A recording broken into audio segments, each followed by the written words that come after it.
rapte zikir var, bu trackte ilim var. Beslenir iman, Allah Allah. Her yer ihtilaf, şer ve istila. Bence bir liman, Allah Allah. Gerçekte kitapta yazılı bu Kur'an. Dur bak burada G-Flow Mus'ab. Anlatır hak kitap, yalan ve hakikat. Cabası tarikat, Allah Allah. Sana yobaz derler, böyle olmaz derler.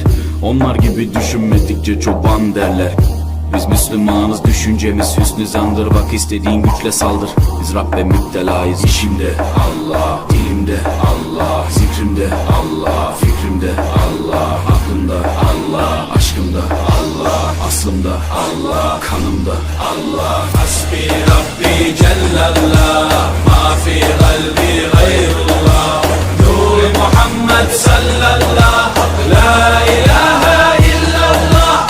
Hasbi Rabbi Cellallah, ma fi kalbi gayrullah.